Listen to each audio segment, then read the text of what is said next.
Hey there, cats and kitties. I am the Blues Man, Johnny Blues, and with this video I'll be discussing my thoughts on the third film in the Mahou Shoujo Madoka Magica film franchise, subtitled Rebellion. I just got done watching this piece not too long ago after it had been recommended to me and a review requested by a good friend of mine on YouTube and Facebook, who I've had many a conversation, about our mutual love of anime. Dana, thank you very much for recommending this film to me.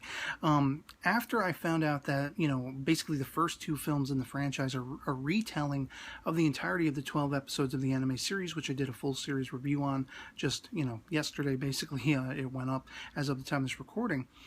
I was very much chomping at the bit to find out that this third film in the franchise was its own original work and continued on the story, and not only that, that it actually centrally focused on my favorite character from the Madoka Magica series, Hamura Akemi.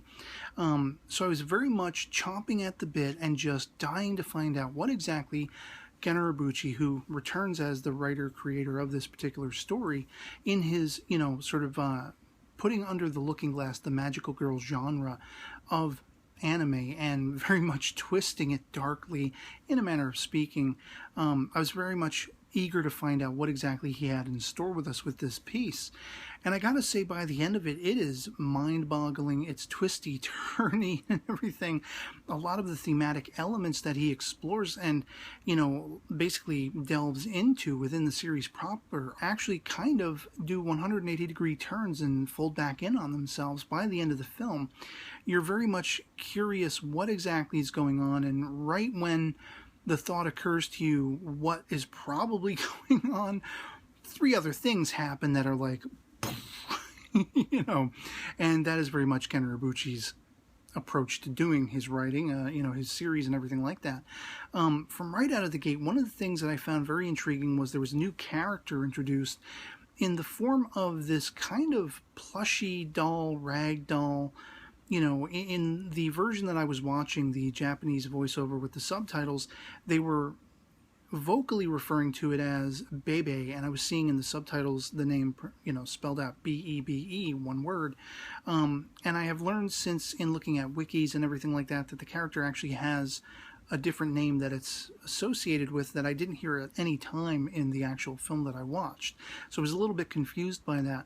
But this character is very much there kind of inexplicably, and it's, even by the end of the film, you're not sure exactly what this character's origins are, except to say that in some way, shape, or form, it basically just amounts to being there for backup. But all the while, this character is absolutely tremendously kawaii, tremendously cute, and much like the Kyubey character who makes his return as well, this sort of alien-looking cat-like creature who was very much integral into making these teenage girls succumb to a contract and thus have a wish granted, become a magical girl, and have to sort of do the dance of fate, if you will, in the ever-evolving fight against witches, as was the case in the series proper. Much as I would love to have a plushie of him, as malevolent and questionable as his motives are and his character is, I'd like to actually have one of Bibi as well. At the end. But that aside, once we get right into the start of the film, it's very interesting to me that it very much begins reminiscent to how the series proper's first episode opens, with Madoka basically waking up in her bed and finding out her little brother's trying to wake up their mother. She's going to go help him wake her up and everything. They start off for the day. And a lot of the elements of this story are part and parcel with not only, of course, the opening episode of the series proper, but the first few minutes of the first film retelling that story, with the exception of the fact that more characters are representative in this moment than are supposed to be there. Some characters who did not survive the series, the unfolding of the story, are very much alive and well, and they are all sort of a group of magical girls who work and fight witches, or in this case, as the story unfolds, you find out they're not fighting witches anymore. They're fighting something that is sort of an equally malevolent entity known as nightmares. But they're fighting as a unit, whereas they didn't all necessarily know each other and work together in the series proper. So already you're offset with this feeling of things not quite adding up to the way they should. And then, of course, you have the introduction of Hamura herself, who very much like in the first episode, you know, she is the transfer student just transferring in, and she's very timid to the way you first encounter her in the series, which goes back to the 10th episode of the series, which was the most resounding one for me, which changed my entire perspective if you watched my full series review on that series, because of the time travel elements and just the levels and lengths to which she would go. She would suffer through an almost Groundhog Day, you know, again and again and again, over again scenario to try to save the life of one of these girls, her friend, somebody she looked up to and cared so much for, through multiple timelines. And so when you see her being the much more timid version of herself, once again, it's kind of offsetting. And what I thought was fascinating was the very much elaborately animated transformation sequences. You didn't actually really see much time spent on this in the series proper. And I have to say they were very much exquisitely animated, to the point where I thought they well punctuated the personalities of the characters when you see these transformations. And it resounded. I absolutely loved it. I was entranced by it. What expounds even further to give you that offsetting vibe of things not being even remotely resembling a sense of normalcy with these characters and such is the nightmare, rather than witch, that they're actually after, revolves around a background character. Effectively, if you saw my full series review, you know that I was kind of thinking the Sayaka character, who is decked out in the blue and she wields a sword, was a little bit too selfless, too a destructive means by making her wish her contract with the Kyubey character for the benefit of a boy she liked, essentially.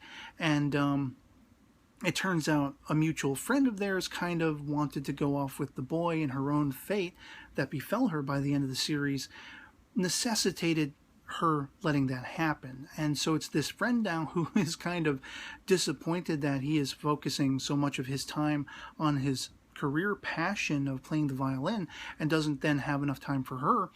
It's through her mind and her despair and her frustration that this first of these nightmares crops up in this environment, with all these girls who shouldn't be there all together, working together as a conglomerate, as a group, you know. And then central to taking down this nightmare, do they all sit around a table and do a kind of sing-song spell casting where they're all like, you know, am I the one? No, I'm not the one. Maybe she's the one. And then they talk about fruits and vegetables and things that they're trying to quell this nightmare with, and sort of trick it, fool it into releasing their friend and everything like that, which they are successful at doing. But the entirety of the sequence, I'm just sitting back like grinning, like, what is this? This is so strange. You know, their success rate, they end up discussing this after the fact, at how perfect this world seems to be, thus again further enhancing that idea that something is off about it. And the central character being Hamura, she is the first to perceive inklings of things being wrong. She's looking at other characters' faces, and they seem to be blurry and almost like a wooden soldier with, you know, red cheeks and fake eyes and everything, with the exception of her fellow magical girls, the boy and the girl, you know, that the nightmare spawned out of and everything like that. And so you're very much questioning what in the hell is going on. And at least for me, there were certain elements, once again, that came into play in the unfolding of the story that I did see telegraphed, and I had a sensation that maybe the world that was created, which was very much seemingly created to benefit one of these characters, I knew who the character was that it was surrounding, and it was by no small coincidence that Hamura would be the focused upon character. I'll leave it there without wanting to spoil it too greatly. And as we find this out, we see that some of the witches are beginning to fight amongst themselves in distrust in the exploration of this world, finding out that in the case of the very sort of tsundere, you know, Asuka Langley-like character, if you saw my full series review, that's how I referred to her, Kyoko, she and Hamura are kind of buddy-buddy for a little while, trying to explore the town she came from. In the series proper, she very much moved in to the main, you know, framework of the series from outside of it, and wanted to put some of the other magical girls to the test, best them and everything. There was a competitive nature between them, most, you know, pinpointed on the Kyoko character herself. And so it's interesting seeing her befriending and listening to Hamura, who is essentially the new girl in this environment, this version of it. And they can't find their way out of their town. They ride a bus, and it's like constantly passing the juncture point in a very strange, strangely animated environment when they're on this bus and they're trying to explore a way out of this city. They keep bypassing where they should be turning to go back to her hometown and everything. And so Hamura is very much suspicious that maybe they are in fact encapsulated somehow. Something, some malevolent force must be encapsulating them. And the game is on, essentially, as Sherlock might say, to try to piece together what that is. And thus, the infighting begins between these magical girls, because immediately Hamura suspects the new character on the block, this little BB ragdoll plushie-like character. And to me, I had that suspicion early in the early going, but then I sort of allayed that suspicion because I figured that's automatically what everyone's going to think. It's a new character. It's there inexplicably. Doesn't really make any sense why it's there. We don't ever get an explanation, really, other than it being representative of backup, as I say, toward the end of the film. So I figured that was probably a red herring, a blatant one. And we find out as the story continues, again, not wanting to very much spoil it, I'll tiptoe around it to a point, that the Kyubey character and his, for want of a better term, species, have been completely overtaken and enamored by how the series proper was left off. The change in the dynamic of the universe and the sort of equilibrium that they had once found in these magical girls, the fuel, if you will, the magical fuel they produced in their never-ending battle with the witches in the world of old. In this new dynamic, that has all been undone, and they're very much trying to extrapolate out of Hamura herself, who is potentially succumbing to a dark fate anew. They're trying to pull out of her the secret behind this big universe-shattering change. But she has forgotten something integral to her own persona, and that is the love she has for Madoka.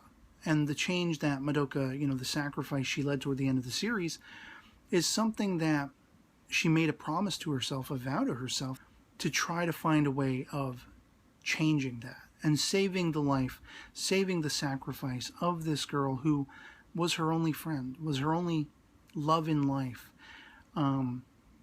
And it was a very touching, moving, and frustrating reality to confront, because were any of us to be confronted with someone we so care about being endangered, or be willing to sacrifice themselves, for a greater good, and thus we and anyone who knew them and could be positively affected by them would lose that person. This is very much the dilemma Hamura has been dwelling on since day one of meeting Madoka, and it's behind her every reasoning, her every action, so that her influence wholly has an effect on where Madoka left the series proper and how everything has unfolded from that point, and completely, once again, reworks the fabric, the very fabric of the entirety of the universe, being all resounding out of just a caring for a friend, the love for a friend. And on the one hand, I don't like how they took a character I saw as very much being heroic, a heroine, and suddenly kind of, in seeing that character embrace this idea, there's an idea of being unflinching in the face of the darkness, but also succumbing to it at the same time. And she describes her own fate as being, if Madoka had achieved godhood, in a sense, with her final act at the end of the series proper, and all the changes and ramifications that put into effect, then to have the power greater than witches, greater than nightmares, or wraiths, which was a third, alternate universe equivalent for some of these magical girls who are sucked into this sort of encapsulated environment. For her to have more power than almost a god incarnate, she would have to be a demon, in a sense. And I found that to be a controversial idea. that I still don't know if it sits right with me or not. And I actually like that it gives me that aspect of conflict by the end of the film. Again, it's very mind-boggling. It's like, if you're in for a good time and time again, mind F, this is the movie for you. All told. I suggest watching the series proper just to get your footing, to understand what exactly is going on. But it's definitely controversial by the end of it, at least in these just mere, 30 minutes or so span that it's been since I was done watching the film. Because there's also a post-credits sequence where we see that Hamura is pretty self-satisfied, but she's also fearful because there's the threat at any moment that the changes now that she has put into place, much as Madoka had done at the end of the series, the alters she has made to the sort of space-time continuum the series takes place in, is very much at risk at any moment of unraveling and being undone simply by the power that is contained within Madoka herself. And it's kind of like a double-edged sword that. By the end, it's, you basically see her kind of letting herself fall listlessly over this cliff face because she can only but frolic. She has everything now that she wants, but she knows there's only a limited time that it's going to exist for. And it was definitely a new light to see the character in. I think I much sort of prefer, coming off the series and now the film, I kind of prefer where we left her in the series, but at least what I can say about the progression of her character and the focus of her character, though mildly disappointing, and as I say, again, to use the term controversial in this film, I still find it to be somewhat of a natural progression for that character. The ebb and flow of where her character was going is, where it goes in this film, is still very conceivable to flow in line with where we leave her at the end of the series proper. And for the darkness she succumbs to be a product not of despair, which is usually the case all through the series proper and the majority of dealing with the nightmares in this film, for that to be born out of love is just an absolutely mind-boggling and curious commentary on that human frailty, that, fallibility in human nature, that gullibility that we sometimes, when we feel that sensation of what we can equate to being loved, sometimes it's very much something entirely different, lust or, infatuation. There are many different ways of describing love, familial with a significant other, an attraction, and all these different kinds of things.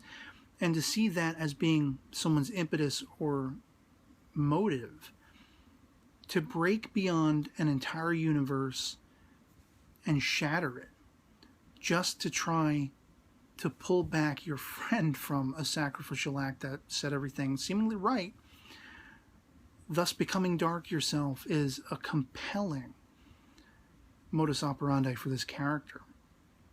And I can only applaud Urobuchi for just blowing my mind, my ever-loving mind, by the end of this film, and leaving me in such a state that I really don't know whether I love it or hate it. I don't know whether I appreciate it for the magnitude of the human emotions being extrapolated and explored in that story, or if I just wanted to see this character as, a heroine, somebody to be admired. Now that I see she actually has the frailty of that very human frailty in a magical girl series, once again, turning it entirely on its ear, human and perfect, putting that very much up at the forefront. It's going to be something I'm going to be wrestling with for some time, probably. And I applaud him for that as well, for telling such a magnificently interesting story that leaves me just as much asking questions about our own human nature as it does whether I love or hate the story itself. And so I'd love to hear from you guys in the comments below. If you've ever seen the third film in the Madoka Magica series, Rebellion as it's subtitled, what your impressions of it were, whether you were like me, not sure love it or hate it, if you absolutely loved it, mind-bogglingly so, if you had a distaste for it and prefer the series, whatever your take is on it, I'd love to hear from you and have that conversation. So yeah, otherwise that'll be pretty much it for me on this. Hope this video finds you well, and I'll catch you all later. Peace.